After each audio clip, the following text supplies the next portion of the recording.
E aí, como nós estamos vendo durante a nossa jornada, o ego ele precisa encarnar os 4 elementos, para que ele cumpra de alguma forma a sua jornada.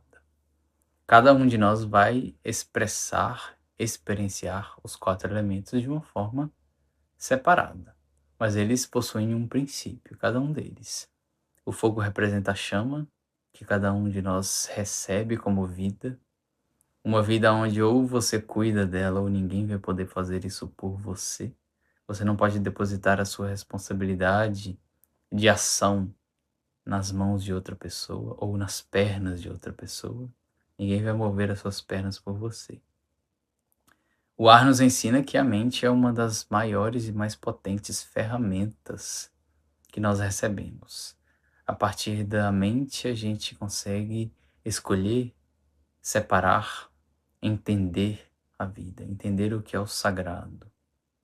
A água vai nos ensinar que a gente não controla o fluxo e o fluir da vida. A gente não controla sempre o que a gente vai sentir.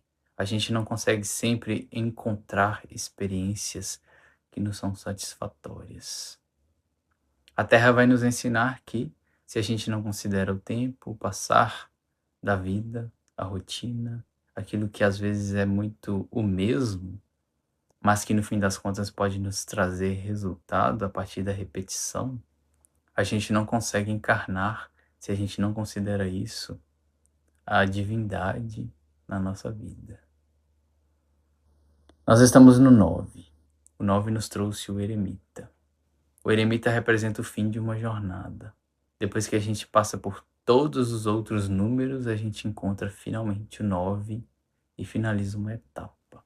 Mas não é uma etapa onde a gente simplesmente vai dar um ponto final no nosso livro. É uma etapa onde a gente vai reler o nosso livro e entender melhor tudo que a gente passou como experiência de vida. O que foi escrito na nossa história se tornou sabedoria e o que dessa sabedoria nos ensina a não repetir novamente. O ego então encontra os 4 elementos como forma de conexão com o eremita. Dentro da caverna, ele encontra inicialmente, por exemplo, o elemento fogo. O 9 de paus aqui é encontrado e ele foi nomeado na nossa jornada como resistência.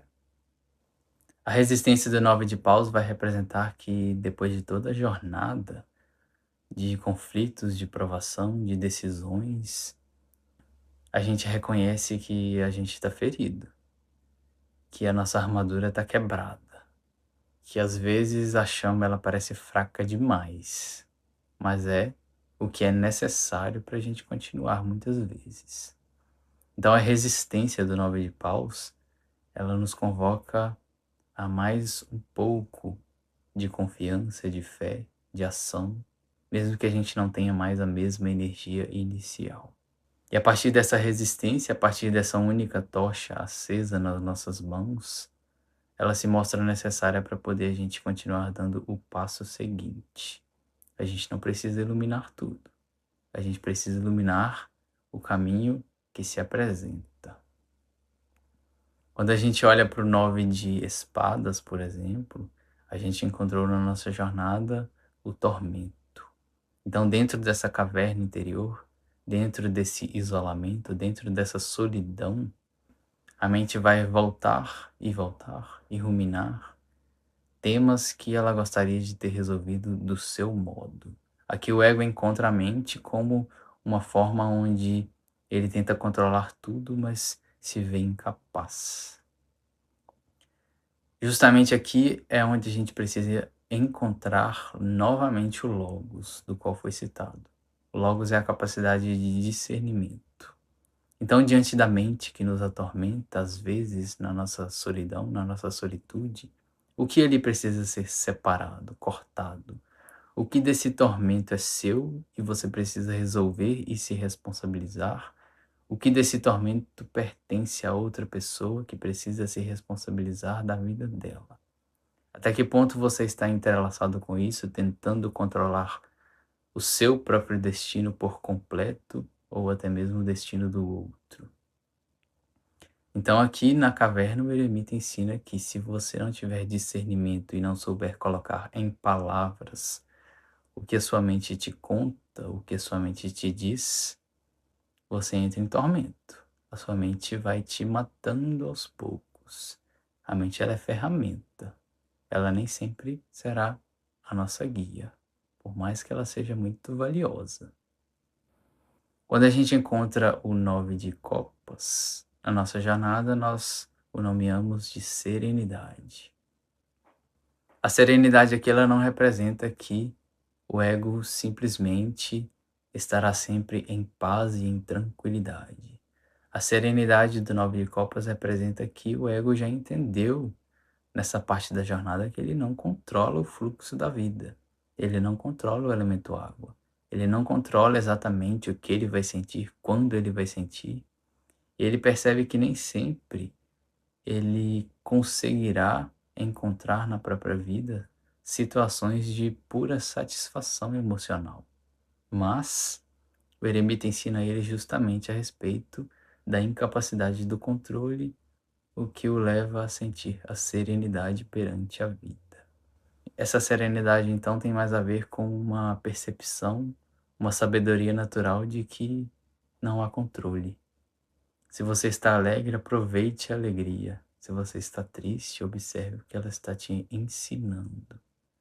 E tudo isso enquanto você apenas observa de forma serena, sem se identificar nem com as boas emoções, nem com as emoções mais difíceis de lidar. Quando a gente vai para o 9 de ouros, nós o nomeamos como suficiência. Aqui nós voltamos para o elemento terra. O elemento terra que nos ensina, a partir da nossa experiência de vida, a partir da prática, que o que a gente viveu, o que a gente plantou, o que a gente deixou de plantar, pode ter nos ensinado a respeito de como a gente consegue ser suficientes com a nossa própria missão de vida. Mesmo que a gente não esteja fazendo nada grandioso, mesmo que a gente esteja plantando o que a gente sabe plantar, o recolhimento ele nos mostra o nosso resultado. 9 de ouros como suficiência nos ensina que o ego ele consegue se manter, se garantir sozinho, se ele considerar toda a jornada e respeitar a lentidão do elemento terra.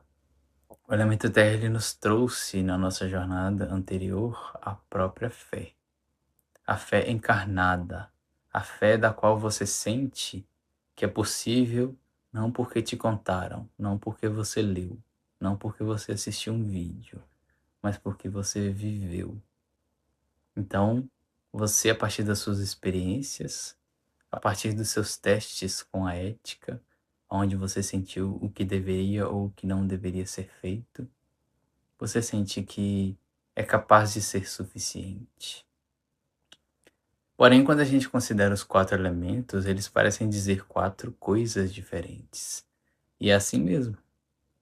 A gente não consegue viver apenas observando um ponto da nossa vida. Tudo acontece o tempo todo. Mais uma vez é aqui que entra o logos. O que é cada coisa? Esse também é um dos objetivos do ego. Como nomear cada coisa? A gente separa os elementos para poder estudar, mas eles acontecem o tempo todo. Às vezes a mente pode estar num tormento, mas a sua vida material pode estar tranquila, satisfatória. Às vezes você pode sentir uma resistência final, como se o desânimo estivesse se aproximando, mas ao mesmo tempo você pode sentir que já entendeu que isso faz parte da jornada, que nem sempre dá para estar animado o tempo todo. E tudo isso nos conecta ao princípio divino do eremita.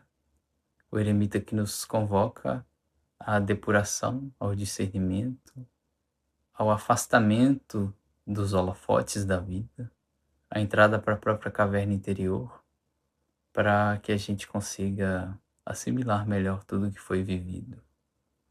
Esse eremita ele não necessariamente acontece como uma etapa final.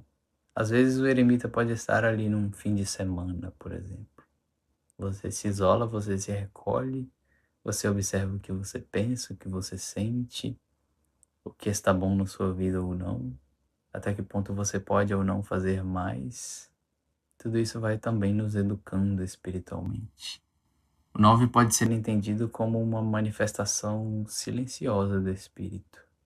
Aqui você não precisa mais buscar sentido, significado, lutar por nada, mas não necessariamente isso representa um fim na jornada. A gente passa por esses instantes, mas a gente também continua lutando na nossa vida. A gente precisa também dos desafios, a gente precisa também da recuperação da força, do autoconhecimento, as terapias que podem ser extremamente necessárias, nem que seja para você ouvir a si mesmo, a escrita que te ajuda a discernir quem você é, o que você é, por que você é, como você é,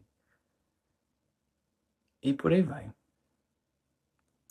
Sigamos adiante.